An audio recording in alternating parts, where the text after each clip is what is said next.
Will sort Doc Ida.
Good evening, everyone.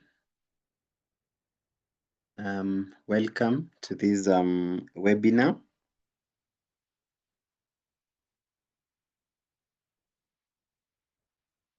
Good evening, everyone. Hope everyone can hear me. My name is Dr. Munene.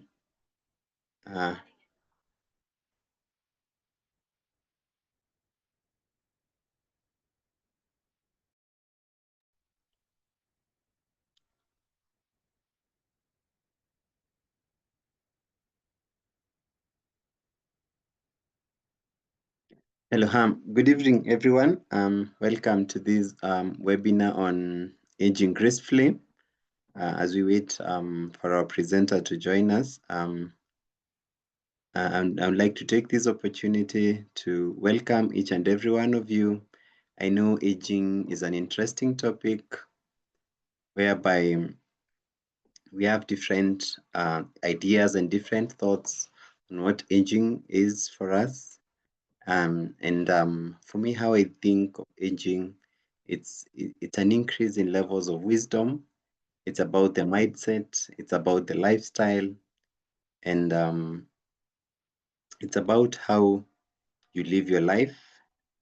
And it's not about the wrinkles. It's about the smiles that you've been able to have and live through, the experiences that you've had, and you can't help get old. All of us get old each and every day, but how we get old is all about our experiences.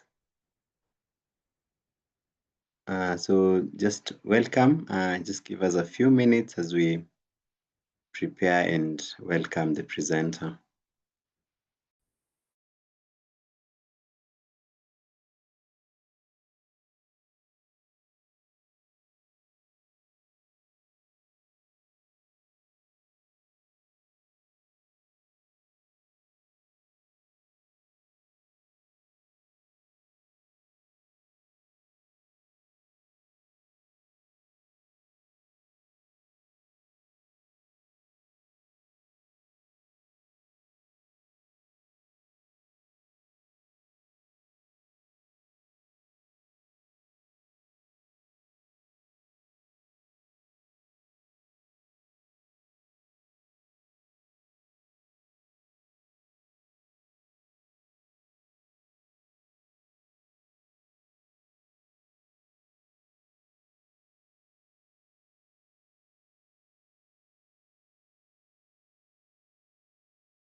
Hi, Prof. You can hear me?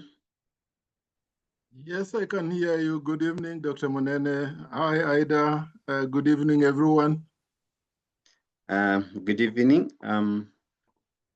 I was having a challenges with the connectivity, so I have changed the handset to the laptop. Thank God I've come through. But I see the background also needs some doing. Yeah? I'm told that Gishu is also having a challenge joining. It's okay. We can just give a few minutes. In the meantime, maybe I can introduce myself, and then also you also introduce yourself and also introduce the people to the senior network, senior doctors network, as we wait for Dr. Gidhu to join us. That is okay? That's okay. All right. So good evening, everyone. My name is Dr. Munene Ngore. I'm a pediatrician by profession, newly completed school. I would like to take this opportunity to welcome you to this webinar on aging gracefully. It's webinar, two-part series webinar, whereby we'll have two webinars today and in the coming week, just about geriatric health. So today's webinar is about aging gracefully, and it has been organized by Kenya Physician Wellbeing Committee in partnership with the Senior Doctors Network, where Professor Okeyo is the convener. So welcome everyone, and I would also like to welcome Professor to introduce what is the Senior Doctors Network, and also as we wait for Dr. Mudhoni. Welcome, Prof. Thank you, Dr. Manene, and good evening, everyone, again. As has been said, my name is Professor Stephen Okeyo. I'm a reproductive health and public health specialist by training, and currently I live and work in Kisumu. I affiliated to the university called Uzima University. I'm a governor of the Kenya Medical Association. As has been stated, I convene the Senior Doctors Network.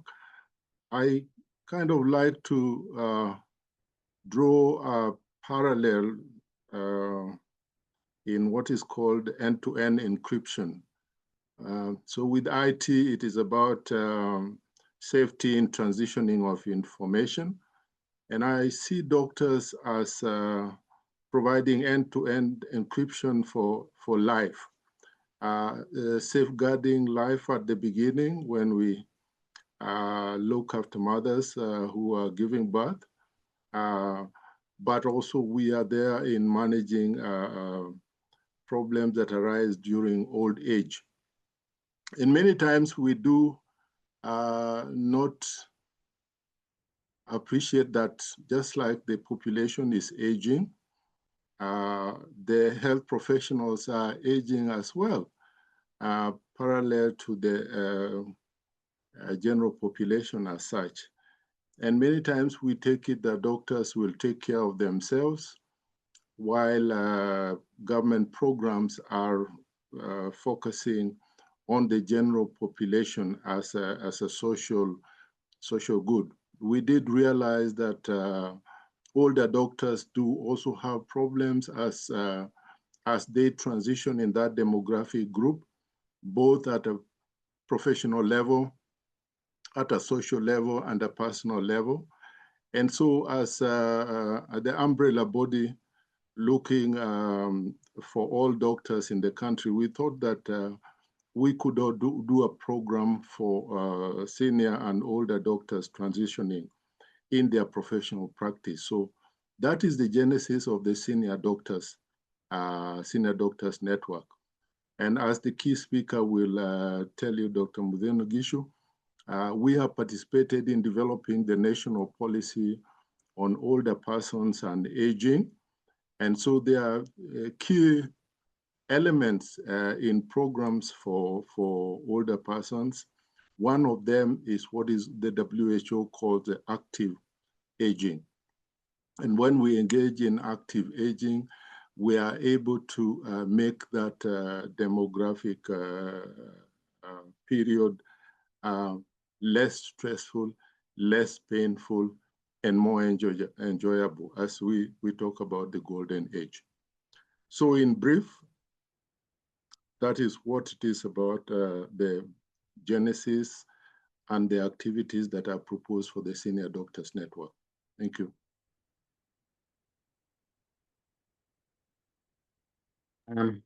Thank you very much, Prof. Just a few housekeeping rules. Let all the questions that we have as a team be sent to the Q&A section. If you have any other comment, you can share it on the chat section. And then, yes, if you have any question, you can raise your hand. I will be glad to unmute you. That is at the end of the presentation, we'll have a question and answer session. Thank you.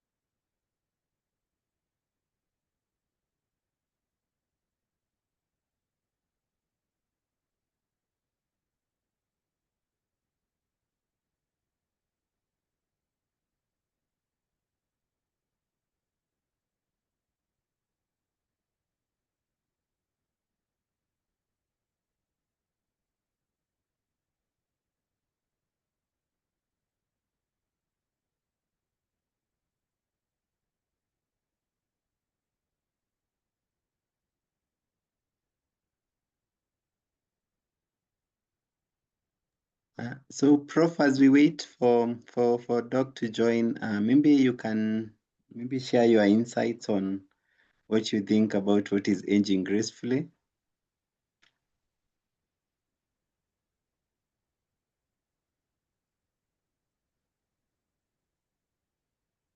So aging gracefully, as I had alluded in my opening remarks, is first appreciating that that age demographic has certain challenges, and both medical, but also social as well as personal.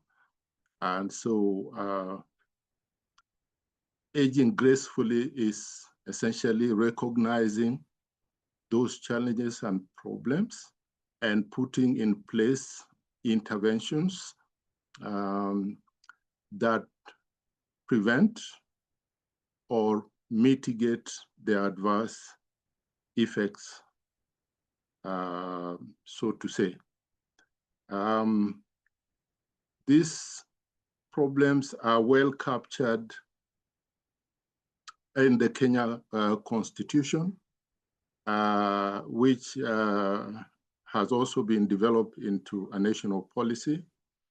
In that Constitution, Article 57 obligates the state to take measures to ensure older persons' participation, personal development, dignity, respect, and protection from abuse, and together with the family, the obligation to provide care and reasonable assistance to older persons.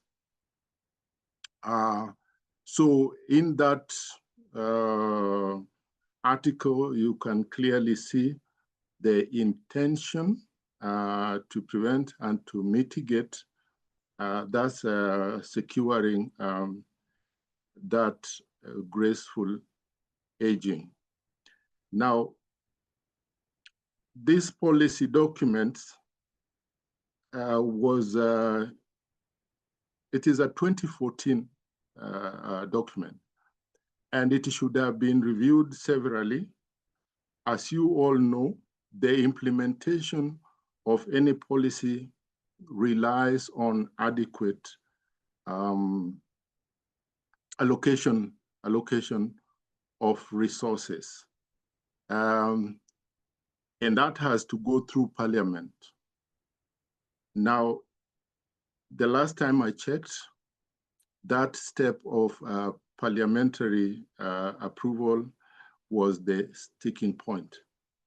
And we, when we are developing the implementation guidelines with Dr. Gishu, we did make strong advocacy for that process to be moved forward. So I have to say that I have apologized that I have not been able to follow up exactly where it has reached. And I think Muthoni Gishu, who has been a director of the Division of Older Persons at the Ministry, would be in a better position to highlight that. And when she comes on, we could pose that question to her if she does not talk about it spontaneously. So I can just highlight the key elements of that policy and the objectives of that policy. One is to ensure that older persons fully participate in the affairs of society, even as they are transitioning through that period. Secondly, is that they are able to pursue their personal development. Three is that they are able to live in dignity and respect and be free from abuse. And finally, to receive reasonable care and assistance from their families and from the state. So those are the policy goals of the Kenya National Policy on Older Persons. I think maybe that's a good point to stop so that I don't maliza the information that was going to be shared with us by the keynote speaker. Thank you, Prof, for the very insightful remarks regarding the policy document.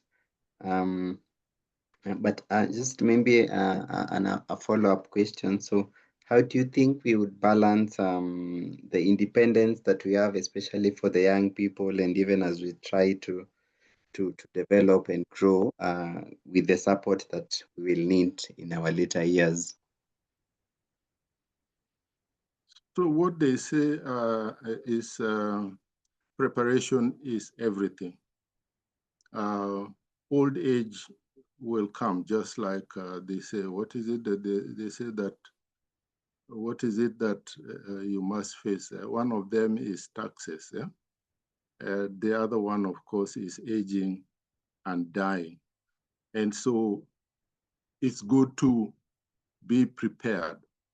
Being prepared enables you to put in place mitigation measures to, in a way, give you a soft landing. And so we say that the best time to prepare for aging is yesterday. And so what better advice than to encourage young doctors to begin to do those things that will ensure that the aging process is less painful. So in fact, in our program of senior doctors, there's something we call intergenerational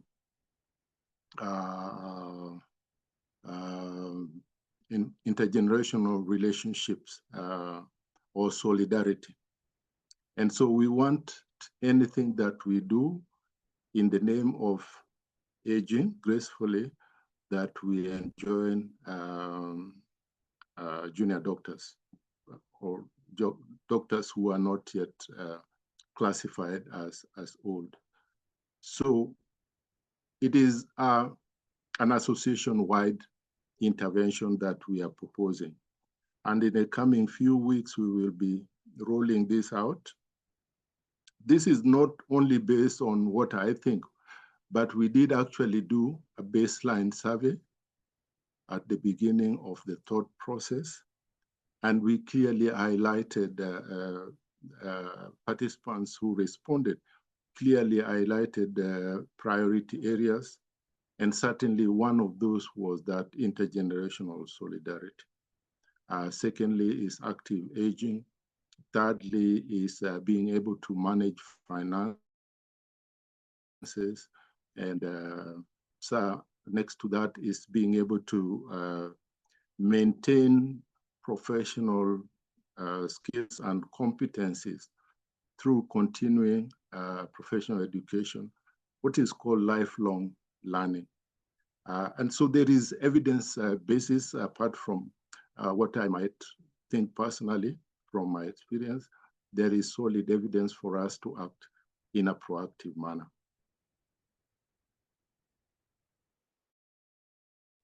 Thank you, Prof. In the policy document, is there a provision for retirement home and care facilities, and how does that play into the Kenyan context? And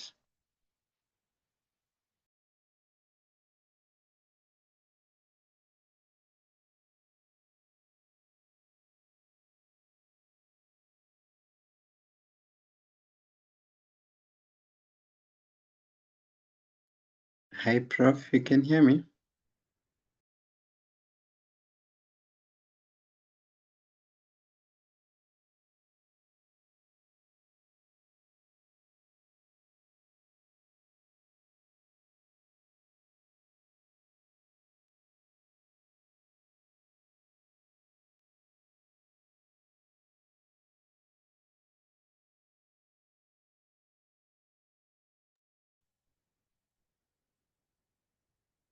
Hello. Hello. Dr. Mudhani, you can hear me now? Yes, I can hear you clearly. Can you hear me? All right. Thank you. Thank you. Glad to have you. This is really amazing. So we've been just having a brief conversation with Prof. I think he's dropped off. Yeah. Yeah, so I think we're just going to proceed. Everyone, welcome. Our guest speaker has arrived. So let's welcome her. So her name is Dr. Mudhoni Githu. She's a medical gerontologist at the Division of Health, Aging, Palliative Care and Older Persons at the Kenya's Ministry of Health, specializing in healthy aging, older persons health, brain health policy, and dementia prevention. With over a decade of leadership in health aging, she has helped shape national strategies, mobilized global partnerships, and driven community-based innovations. And Mudhoni is very passionate about ensuring older people live with dignity, health, and joy. So that's why we've graced her with this opportunity to be able to talk to us about aging gracefully. And thank you very much, Dr. Mudhoni, for accepting the invite. And you're very much welcome, and take over. Thank you. Thank you very much, Doc. I hope that we are going to have an interesting session where we can have this conversation. And the reason why this conversation is important, among other things, is because people are growing older. And it's not only a thing that's happening in Kenya, it's a global experience. It's something that's happening everywhere. So, for example, I will look at back when we did the first census in Kenya, there were about 249,000 older people. This is people 60 years and above. And since then, our most recent census, which was in 2019, there are 2.7 million older people. And it is projected that over time, we will have by 2030, which is about 5 years away, we will have about 3.5 million people. And come 2045, which is 20 years from now, we will have about 5 million older people. But why should we be talking about older people? Yet we know our average, like our main population, our main age is 19. So why do we need to talk about that person who's 60, 75, 80, 85? It is because, among many other things, that will be you and I in a few years to come. So Doc, if you could go to the next slide. So for us to see, a lot has happened. For example, we will see that as the numbers of older people have become bigger, there are global movements or the global interests. And they're not only interests, it means that there is something that needs a response. So, for example, right now we are right smack in the middle of the decade of healthy aging, and the United Nations Decade of Healthy Aging underscores a global commitment to reducing the health inequalities and improving the lives of older people, their families, and communities. Because again, we can focus on individuals and forget about the society. Yet we live in a society. And this also brings me to another point, that the growing number of older individuals, it transforms the concept of healthy aging. And when I talk about healthy aging, I want you to think about three things. One, the environment, which we all grow in. Two, our functional capacity, like what it is that we are able to do physically, cognitively over time. And three, that is intrinsic capacity. And three, functional ability, like how well can we function from where we are now to that time when we are 90, 80, 70. Consequently, as we grow older, we look at it from a point where we get to that point where we have to ask, we always ask for help, we always need help. But does aging have to be that way? And so what I am saying, or what we are looking at, or what the conversations we need, among the conversations we need to have, is how can we transform the concept of healthy aging from a mere personal aspiration into a critical public health and societal imperative? And why do we need to think about this? Of all other things, is that demographic is shifting, and secondly, our structures, our societal structures are also changing. But when we look at aging gracefully, which I find a very interesting term or word that I don't use too often, but it is important. It is important. So when you talk about when you talk about graceful aging or aging with grace, and I will want us to look at these things because I'll use aging gracefully and healthy aging together.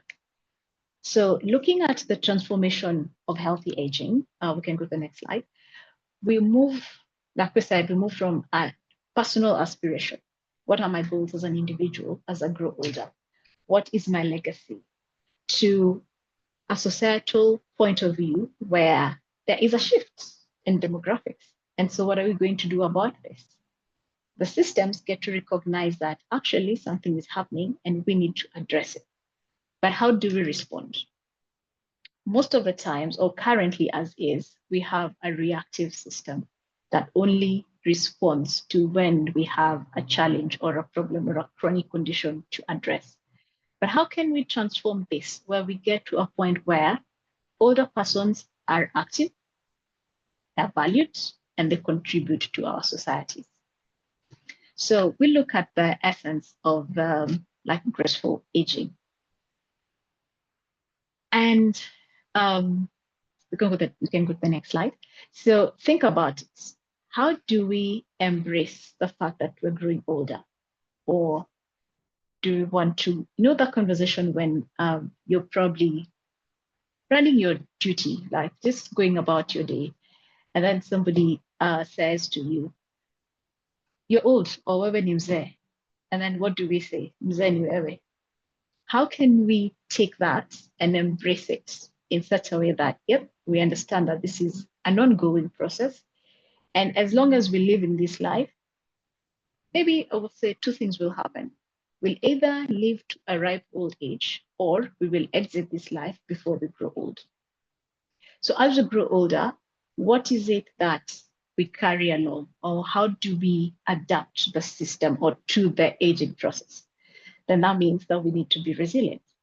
And finally, or one other thing that we need to be cognizant about is a positive outlook. So what I'm saying here is that aging gracefully is multifaceted. And it is not only multifaceted in how we go, but it's also multifaceted in terms of who is looking at it. From a medical point of view, how does that look like? We want to have, we want to be able to prevent certain conditions. We want to have a healthy diet. We want to manage stress. We want to talk about sleep, but we hardly talk about sleep. So when you think about it, if we look at it from a medical point of view or a community understanding, what does this look like? How do we proactively optimize health while we prevent disease and maintain functional capacity and quality of life? Because again, we all probably have an understanding that quality of life is very important as we grow older. And then, Doc, please go to the next slide. So when we're looking at it from this perspective, what are some of the things that are important? And when you talk about health management, for example, what are we talking about? Is it waiting until we have a condition and then going back and seeing how to best sort it out? Or is it working on our lifestyle so that we can be able to live better, healthier lives? And what does a better, healthier life look like? Because it goes beyond like the medical part of it. And so this is where we ask this question. Do we want to optimize health? Like, what does it take to maximize health and well-being? Do we want to optimize health and promote and health promotion, or do we want to keep addressing the reactive treatment of illnesses? And then that is from a medical point of view, from maybe a healthcare provider's point of view. So now let's think about you as an individual. So you probably have a parent, not yet. So you probably have a parent who is older, and what are they looking at? Or you yourself are a parent or are an older person. So what exactly is in this space, or what exactly are we looking for from a point of this older person? So let's look, for example, our parents will be having the usual traditional parenting roles where they take care of everybody else but themselves. And at this point, they're probably looking for something that is talking about graceful aging. And what does it look like? Intergenerational responsibility or support. How well are we supporting the older people? And then the older people are also asking, what legacy? There comes a time, and for a majority of people who are older, they look back, reflect, and ask, what legacy have I left? And as we have this legacy conversation, I know that there's a point in time in life where I like referring to this song where we were told so many vijana, ili, you know how it goes. You go to school, you get a good job, and then what? Like we do not have a script, or we don't have anything that talks to us about that particular period in life. So at this point, so we go to work, and then we all get to work for 20, 30, 40, 50 years, depending on when you start working. And then it comes to a point where if you're in formal employment, you will retire. And what happens after that time, or at that time when you retire? Fortunately or unfortunately, when we talk about retirement, it just comes in, and especially in our country, it comes in at that time when the definition of an older person comes in. And this is what we ask, with all the experience gathered in all those years, what do you do with that after a certain system feels like, you know what, your time with us is up? So is this a time that we actually need to reflect and look at what is the kind of support or crucial, like what kind of support is crucial to the individual, and how best do we make our system more responsive to the needs of older persons? Because again, the needs of older persons go beyond the health issues. If, for example, somebody is on informal employment, and we're talking about social support, how do we get to support these individuals? So when we look at life at aging from a proactive health point of view, the ultimate goal is to be able to have good quality of life. And this comes with the functional capacity, which means we can maintain physical and mental abilities, and we can be able to do that which we like doing or we enjoy doing. When you talk about disease prevention, what does disease prevention, and especially for this group of people, look like? And how do we is it possible? Actually, these are some of the conversations that I would like us to have today, and probably be able to see how best to influence this space. Is it possible to have a one-stop shop where an older person will go into and have their needs assessed? And at this point, with something we call a comprehensive geriatric assessment, it not only looks at the physical health of individuals, it also looks at what is your social network like, what is your economic support looking like, and how do we enhance that? And then again, lifestyle choices, like we say, aging is not something that begins when people or when I turn 60. It is an ongoing process. It's a life course engagement. And then when we come to clinical interventions, how well or how early do we detect the conditions that we need to deal with or that we deal with every day? And how well do we manage those conditions in this individual who's growing older and has certain things that are happening for them? And how do we, at this point, support people to discover the joy in small things and also support that everyday learning, because learning experiences are important for cognitive health. Again, looking at the journey of a parent. So we have what we talked about, having like the traditional care system and looking for that traditional or intergenerational support.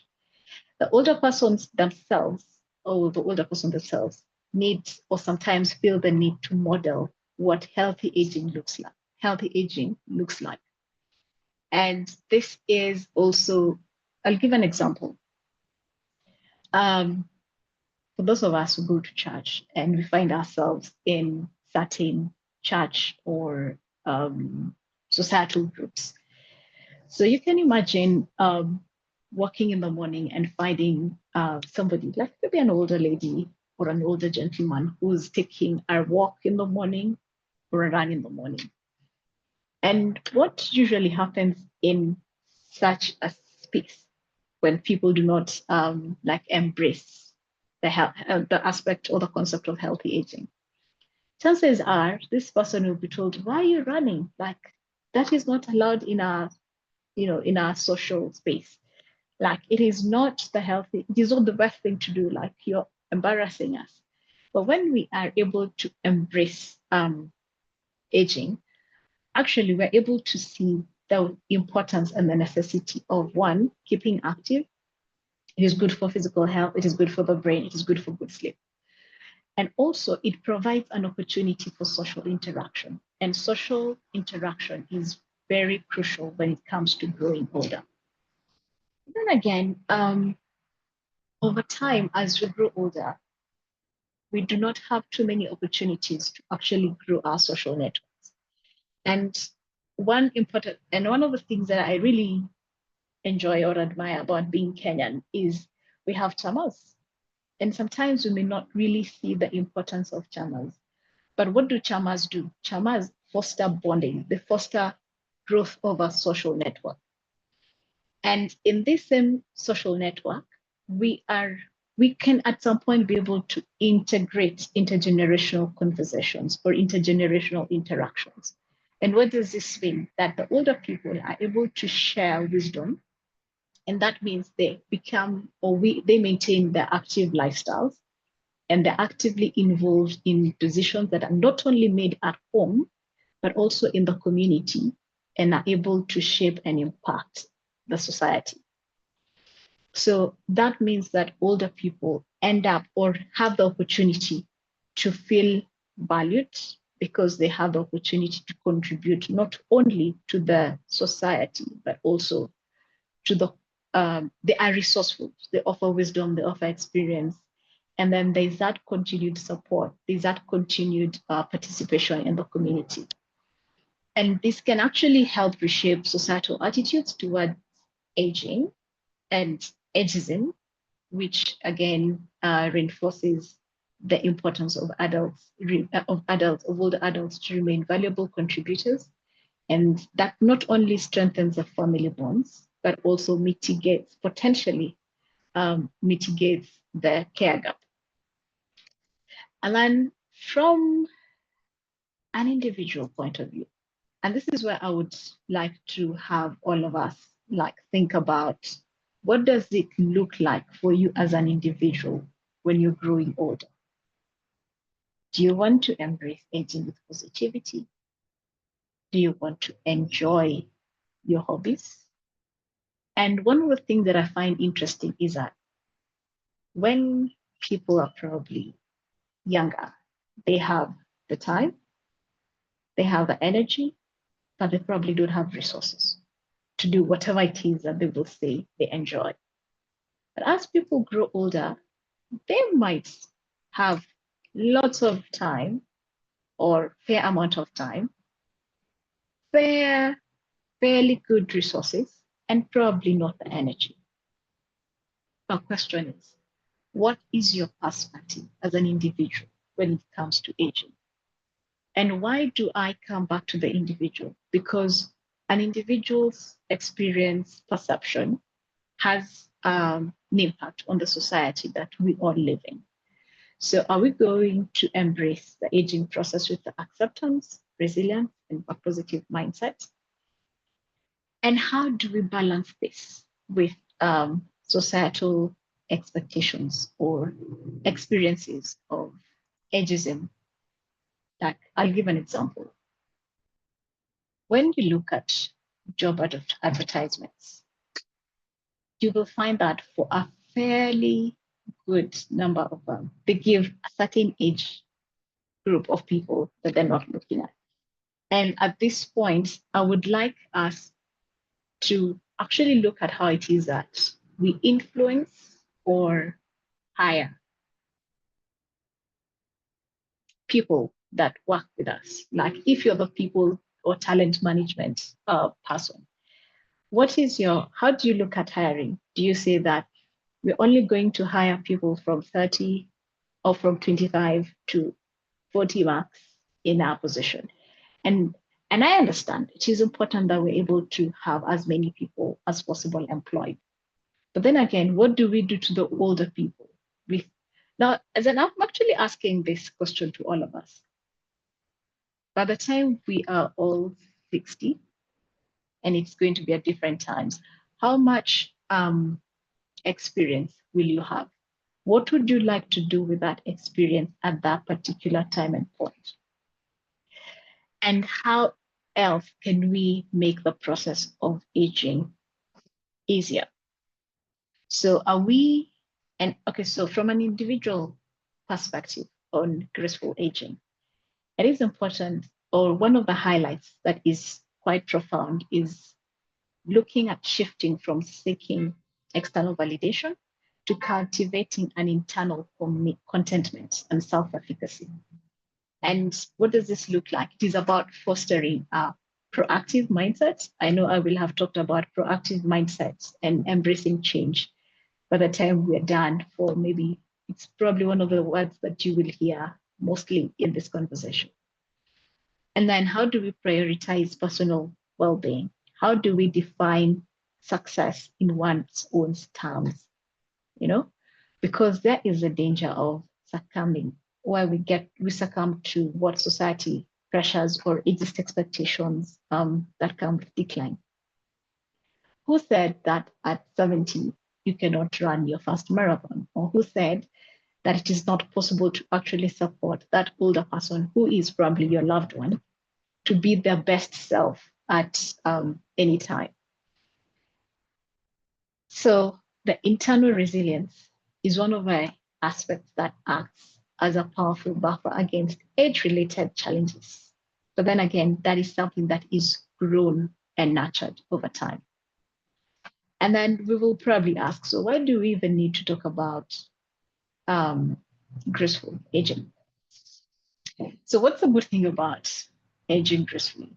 One, you enjoy, or we enjoy, internal contentment that is not necessarily defined by society.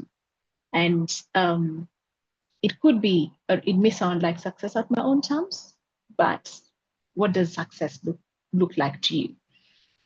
What does self-efficacy look like or sound like to you? How resilient are you? How well are you, or how well do you carry your well-being? And is it important to you? And the other thing is, we are likely to experience a better, if not a high quality of life when we embrace graceful aging. At the same time, we'll need to balance this with a few things that come in the society that we live in. There are societal pressures and ageist expectations. Because this person is not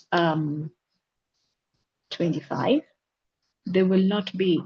I actually want to paint a picture, and I just want to hear from us here. How many of us have actually been on a public means of transport and you actually found a place where you would happily walk in with your grandma who's 80, or you yourself at 70, 80? Is it a place that you would like to go into? Is it receptive to our needs? Because again, the things that as we grow older, there are limitations that we might or we will have to deal with. So for example, if you could climb up 20 flights of stairs at 40, how possible is that when you're at 80? But then again, how do we go about this? Because graceful aging is not about defying the physical signs of age, but about cultivating the psychological state that allows one to thrive despite everything else that is happening in that space. And this internal shift prioritizes self-worth, flexibility, gratitude, and directly contributes to the resilience against ageism. Because again, we have some things that are actually inevitable losses, which are associated with aging, such as accepting loss or death or regrets. But what do we do with that? Does it allow an individual to maintain a high quality of life, a sense of purpose, regardless of their physical limitations? Or how do we go about that? And then I would like us to look at something here.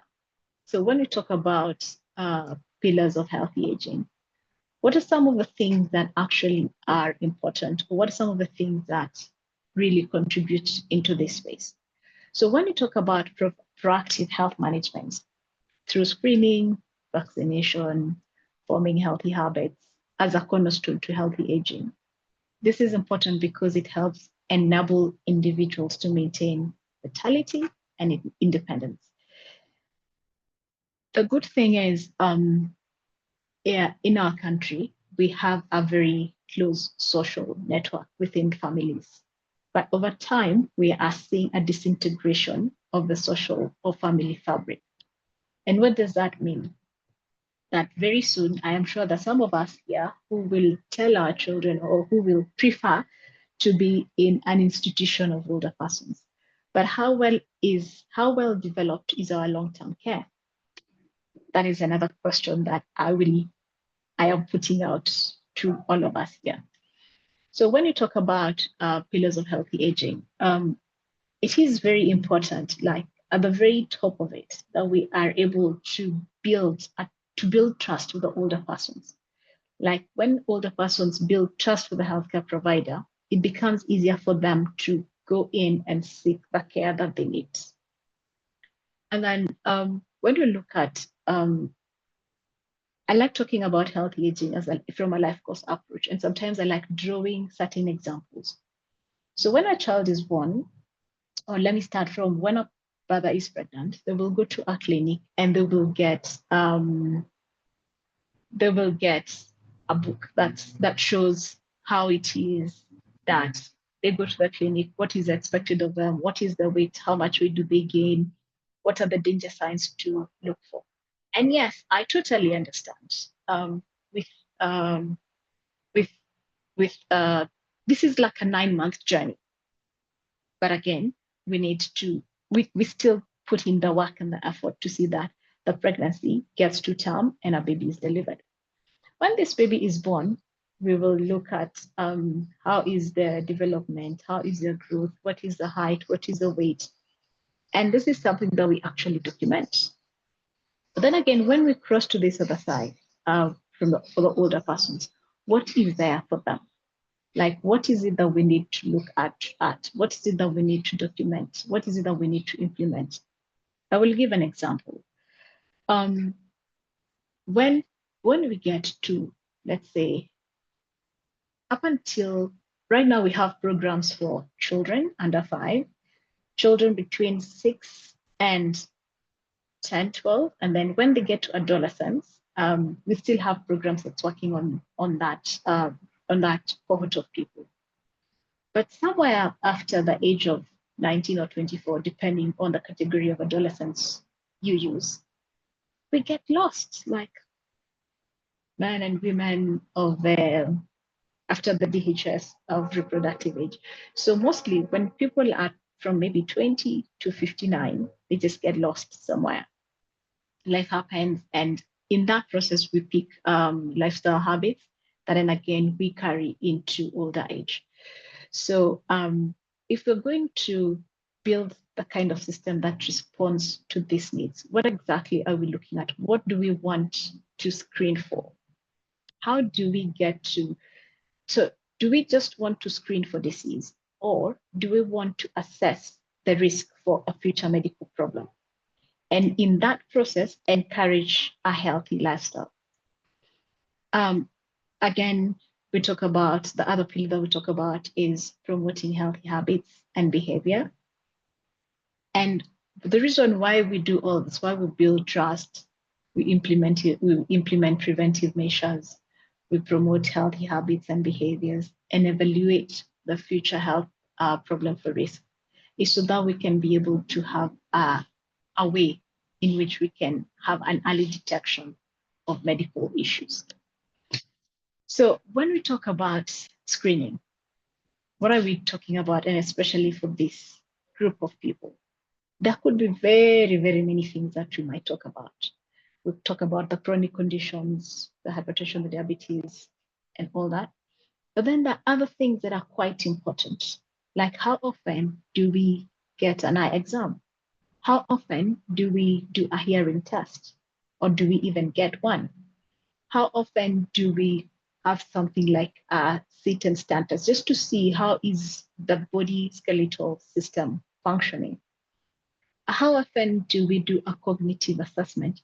Not because we're doing the cognitive assessment so that we can pick a cognitive issue or a cognitive decline issue, but how often do we do that? And my other question is where do we even get the services from? I know I should not be asking this question, but I think it is important, because when we're able to have this conversation, then it becomes important to create agency why we need to do this. And then the other thing is, when we talk about vaccinations, we understand immunization from a child point of view.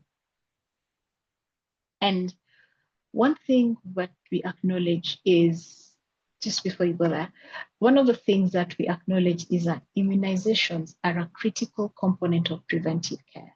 Why? This is especially because the immune system, as you grow older, becomes less robust with age. And so this increases the vulnerability of the aging immune system to common pathogens. And immunization is one of the things that we have seen that builds immunity or helps in the prevention. However, in our context or in current times, this is overlooked. It's an overlooked component in preventive health.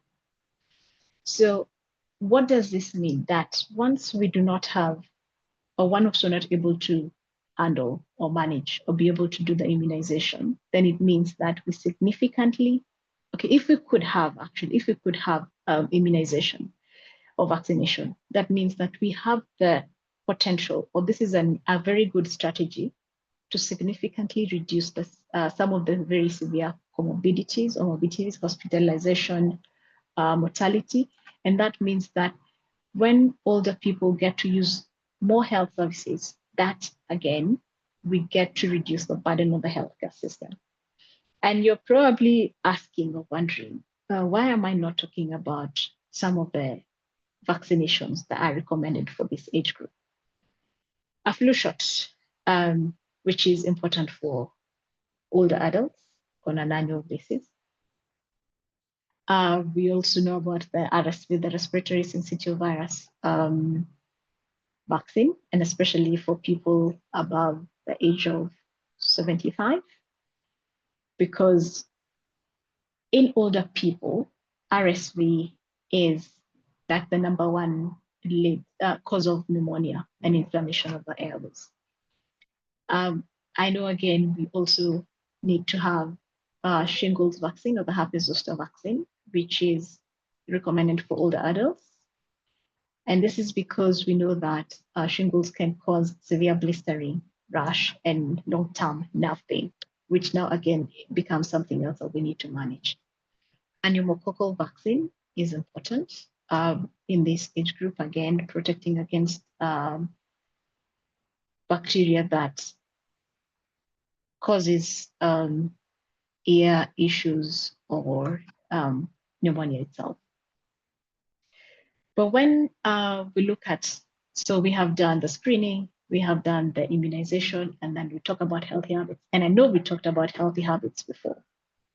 There is no time. Somebody says that the best time to plant a tree is now. So it's the same case with healthy habits.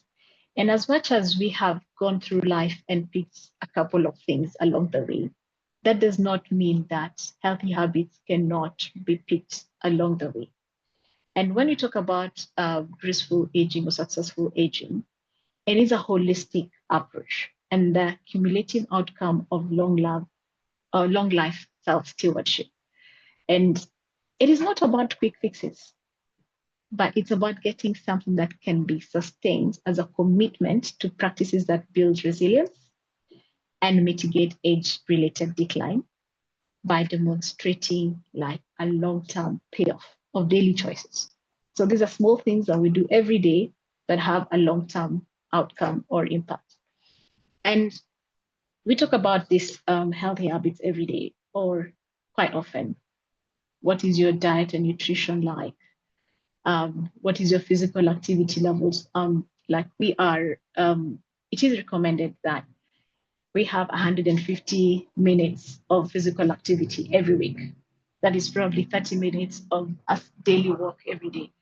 However, sometimes we get to this other side where we find that we do our physical activity, but then again, we also do a lot of sedentary work. Like I've probably been sitting here for the last at least 1 hour, which is not the very best. And then as people grow older, it is important to include a bit of strength training, flexibility, and mobility. At strength training, I'm not saying that you go to the gym and pick weights. You know, the moment you pick your, like in the house, you just pick your water bottle and do just little things that make sense or little things that keep your muscles going. And now we talk about sleep. How often, I don't know how many of us get to have 7 hours of sleep every night. I will not even ask. But it is one of the other things that we really need to look at. Stress management, avoiding a harmful avoiding harmful substances like excessive consumption of alcohol or smoking, and those other kind of things. One of the other very interesting healthy habits is mental stimulation, where we engage mentally, when we engage in mentally stimulating activities. Could be reading, could be writing, could be playing games, could be learning something new. over time that helps keep the cognitive health going and also build a cognitive reserve for a time later in life when you need it. So as you grow older, there's a time where we also have to think about balancing independence with the support that we either require or need. And this is looking at maintaining autonomy and control. Like, how do we support older people to continue enjoying their hobbies, to continue enjoying their social activities, as opposed to, yep, just leave it alone, I will do everything for you. Or because you're not able, or you're taking too long to do this, so I will go past you and say, you're taking too long, so let me stop. Let me forget about this. And then looking at a person-centered care approach, which is tailored to a particular individual. But there is a danger to this. So we say there's no one size fits all. Perfect. At the same time, when we talk about person-centered care, what does this person-centered care look like? And how do we also bring this understanding that every senior person or every older person needs are unique? And how do we bring this to building a society that is accepting, is responsive to the needs of older people? And this is where, for example, I ask, or like I say, so when we are working, we want to build this very big house and live in it. And because of that particular time, we can be able to move in and out, up and down, and everything. As we grow older, what is the role of home modification? And what are some of the technologies that can support our life at that time? For example, I have had experience with people who fall at home, older people falling at home.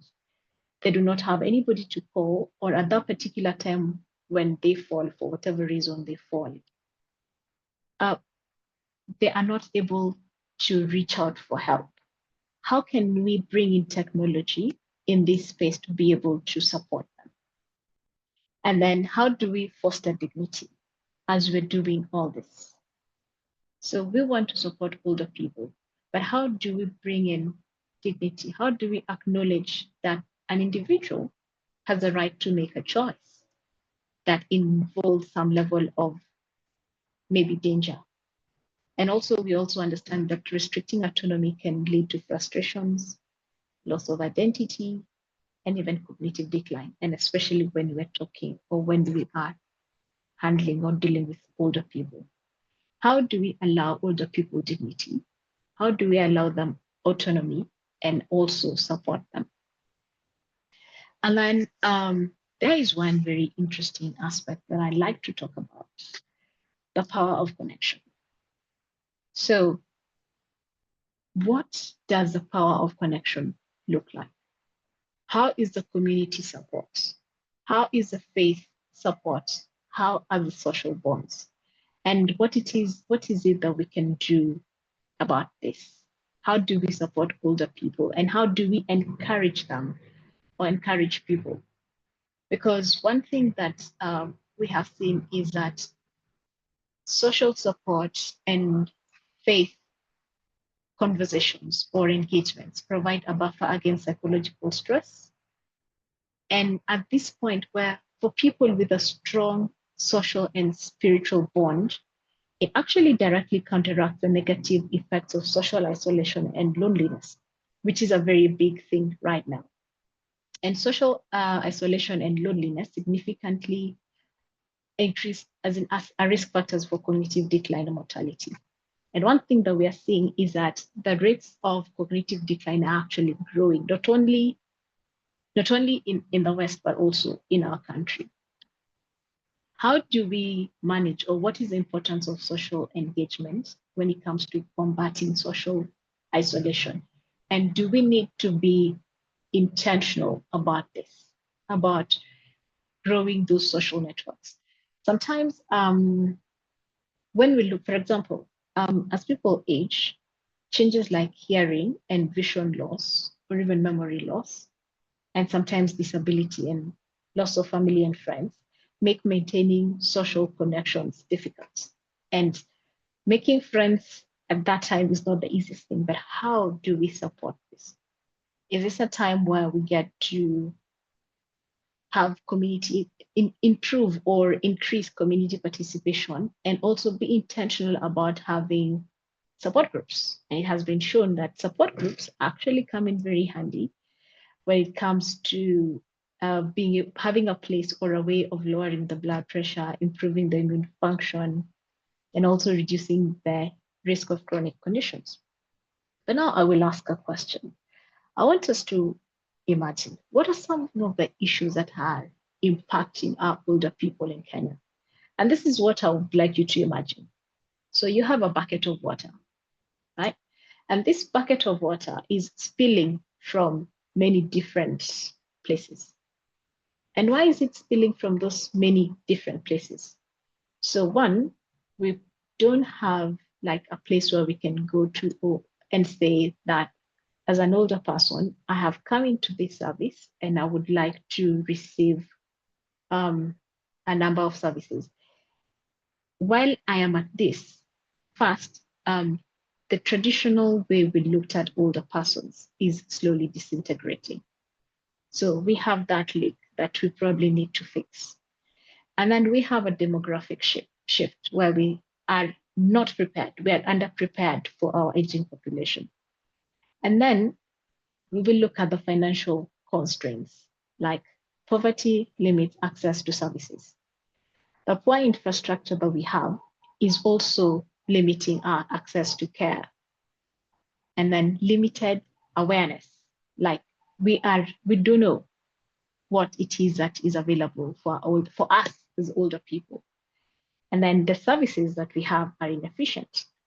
We have long waits, we have poor prioritization. And this is something that came out very handy during COVID. If somebody needed an ICU bed, if they're younger, if I am 25 and I need an ICU bed because I have COVID, I will actually be prioritized over somebody who is 70 or 80. I don't know, sometimes they say they have finished mileage, but is that how we want to look at aging? Is that how I want to be looked at when I'm older? But what options or what opportunities do we have? And this is one of the things that I would really like us to think through. How do we strengthen our social protection programs? I know we have the Inua Jamii, which is the older person's cash transfer. How else? What else can we do? One, to reduce fraud and abuse of social protection benefits. And how do we keep our older people safer? And especially when other people know that older people are getting this little amount or this money that helps them. How can we improve our healthcare access and quality? How do we get to prioritize older people in hospitals, improve access? And how do we assist them to navigate the healthcare system? Do we need to develop tailored services that meet the complex health and care needs of older people? That means including affordable access to medication. Question, do we need to have geriatric units or healthcare clinics for older adults? How do we strengthen the UHC conversation? How easy is it to get a health insurance for an older person? Is it time when we talk about the implementation of subsidies that have been talked about for vulnerable groups?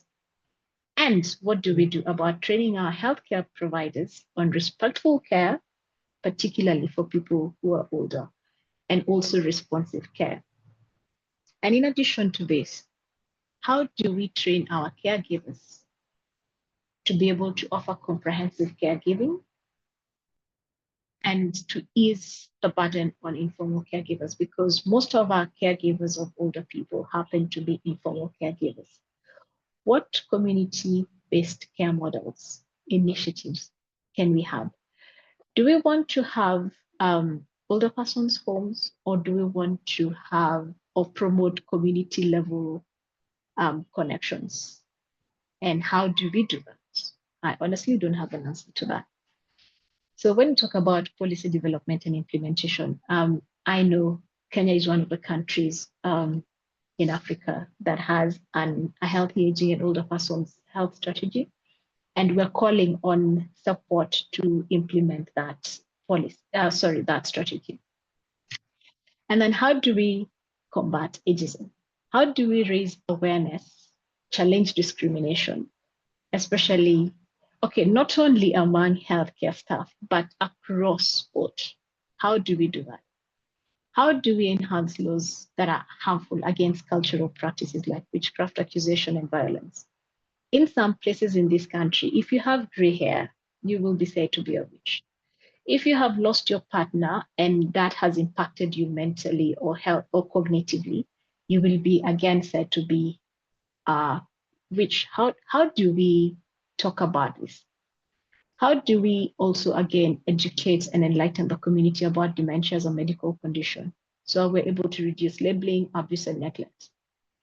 And now, how do we again bring in the youth or the younger people to be able to plan, like educate them to plan for old age and retirement?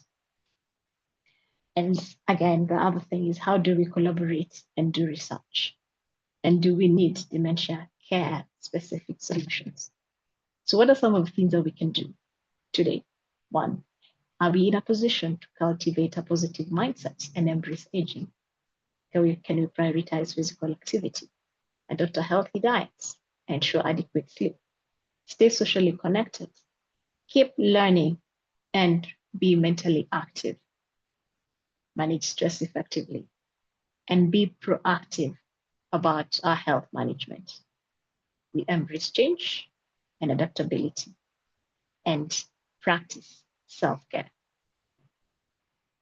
So with that said and done for today, what I am looking and I'm hoping that I have convinced you is where we can all have or see that we have a vision of fulfilling older age, not only for me, but also for the people who are there at this particular time and moment. And the beautiful part is that aging gracefully is achievable. It is attainable. It is an enriching journey, and it is not merely a process of decline. It is a continuous opportunity for growth, contribution, and deep satisfaction that benefits not only an individual, but it enriches families, communities, and societies. And that is a vision we have for now and the future, where older people thrive with dignity, purpose, joy, and fully valued as active members of the society. Thank you for listening to me.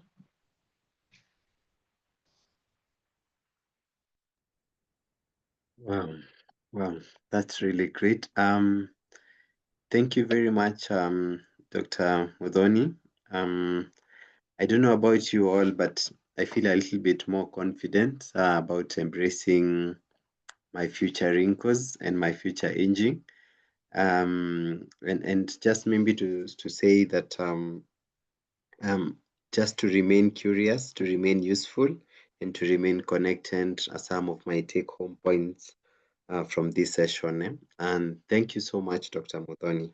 I'll just maybe pick it up from where you've left, and welcome Prof to just answer one question regarding ageism. Yes. So Prof, maybe you can just unmute and tell us what you think ageism is and how we can be able to deal with it. Thank you. So I had posed that question. Thank you, Dr. Monene, and thank you, Dr. Muthoni. Really, I have participated with you in this journey, and always refreshing to hear your thoughts on this.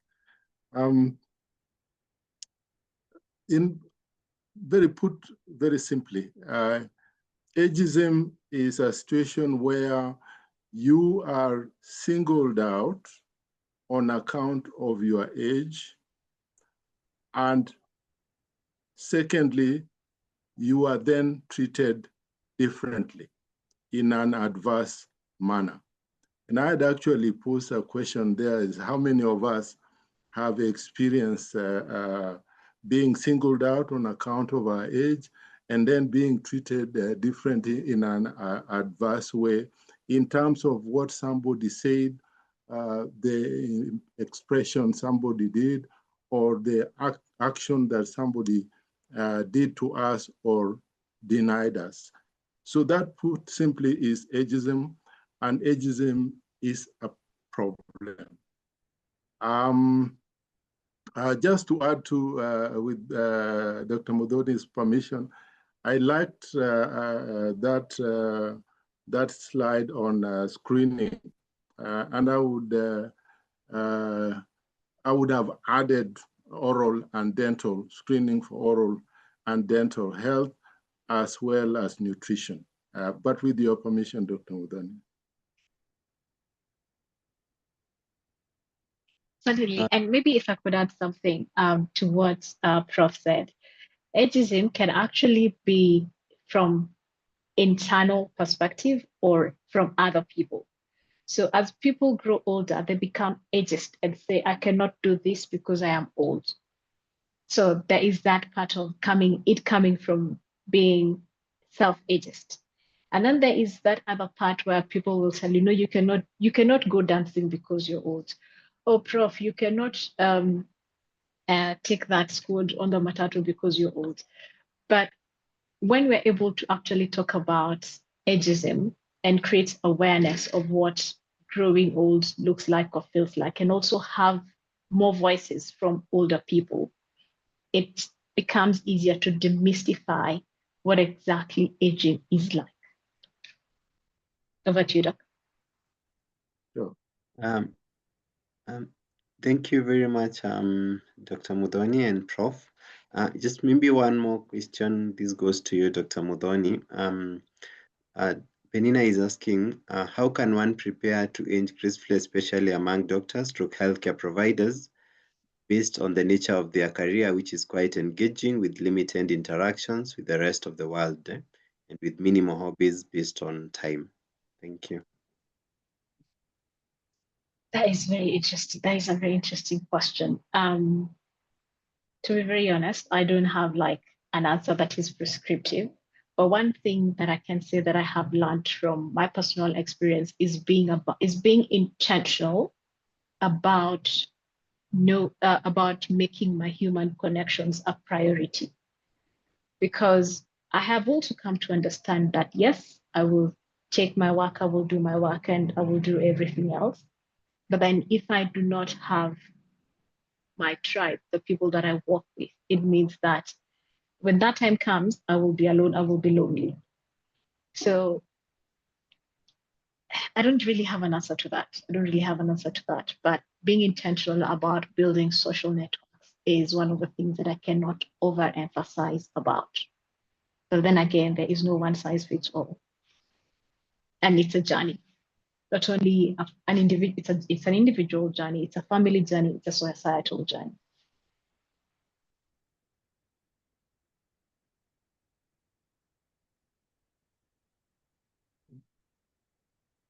Don't you're on mute. Dr. Monene, you are speaking, but you are unmute. Oh, sorry. Thank you very much, Dr. Mudhoni. Maybe the other one more question is, how do the elderly deal with insomnia based on, because of the high incidence among the elderly? So how do they deal with it? Interestingly, one of the things that I have learned over time is that, so as children, we get taught how to sleep, or it's an active thing that, yeah, we need to train that child to sleep. And over time, I am slowly believing that we also need to get to a point where we actually train as in people as we grow older, even as adults, we need to be trained on sleeping. But basically, what I am saying is one of the things that might or might not work, depending on where you are and what is available to you, is the basics of sleep hygiene. Like have a consistent time where you go to bed, when you go to sleep and when you wake up. Keep off the technology. Make sure that where you sleep is conducive for quality sleep. The temperature in the room, the lighting in the room. Like, these days, we have lights everywhere. How can you have like a nice dark room? Do we use a dark curtain to make the room, better? And this also has an impact, or is in the fact that we have so much daylight affects the diurnal system. So, and the hormones thereabout. So there is sleep is a whole conversation. I can talk about sleep among older people for a whole day.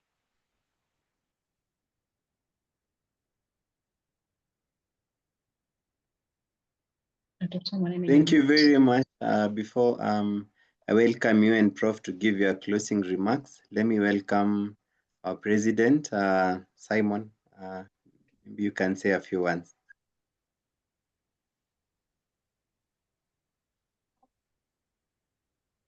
Oh, thank you. Thank you very much. Thank you very much. I'm on the road and enjoying the talk. Thank you very much, Mudhoni. I hope you have mentored a few more people on geriatric medicine, because I know you've been there for quite some time, and you're doing some good work.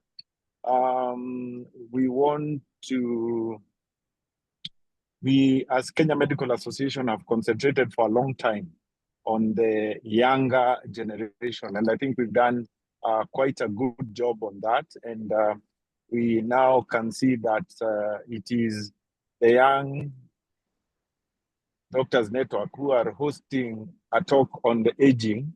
So it's very interesting. So we now want to strengthen the older doctor, because eventually you will become the older doctor. And this is more or less almost a neglected field. But I think within our midst, we have very good examples of aging gracefully. As you know, KMA has the full range in terms of age of doctors who actively participate in the association. So just to name a few, you have seen one there, Professor Okeo. It's quite active, and we should learn from him that continuing engagement in an association is also useful in aging. We have Dr. Loach there, who has raised in hand, and he says that you cannot tell the age to sleep because they have insomnia.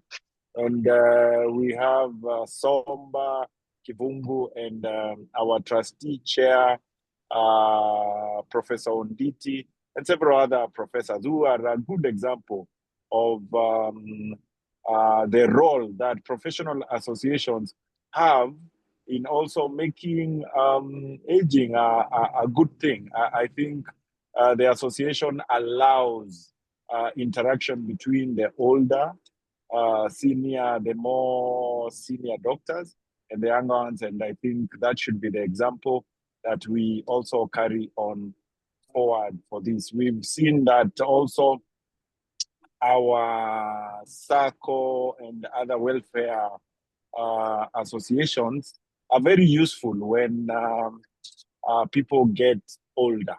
So it's important for us to learn from the Kenya Medical Association about how they have managed aging well, and we ask our senior doctors to continue mentoring the younger ones.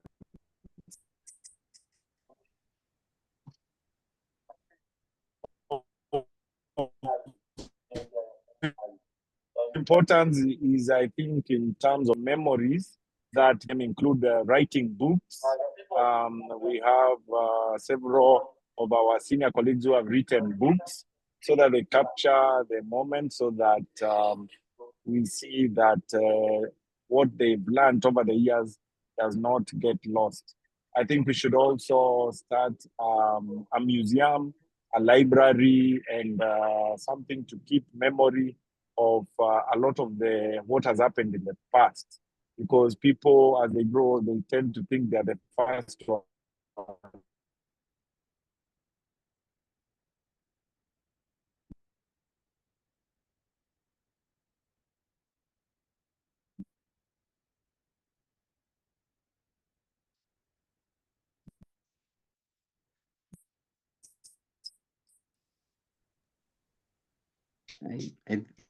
I think we lost Dr. Kigondu. Dr. Mudan, you can hear me? Yes. I think we lost Dr. Kigondu is on the road. I thank you very much. I don't know whether Dr. Kigondu, you can hear me? And that is not necessarily true. But I think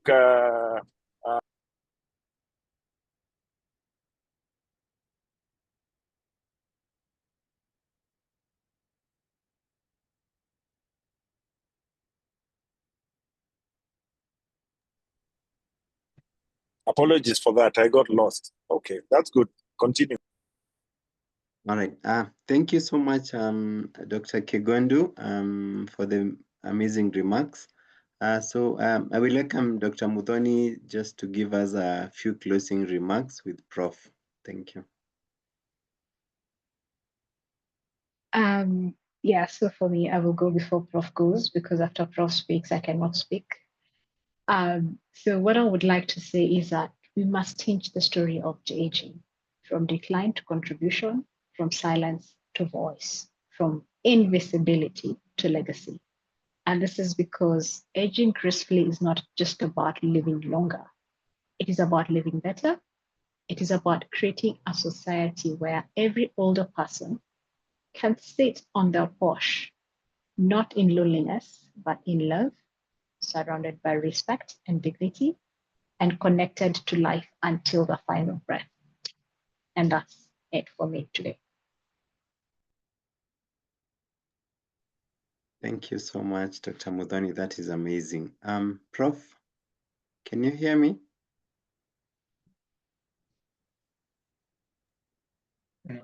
I don't see Prof on the call. All right, it's okay. I would like to take this opportunity to thank each and every one of us for attending this amazing session. Thank you, Dr. Muthoni, for the amazing, practical, and insightful thoughts and ideas on how to age gracefully. Honestly, as I said, I feel a little bit more confident in facing my years to come and even to be able to support other people. Interestingly, I recently went somewhere and found a clinic that was called Senior Citizens Clinic. And I was really happy with that sentiment. I think all of us are really more inspired and are feeling a bit better in terms of preparation.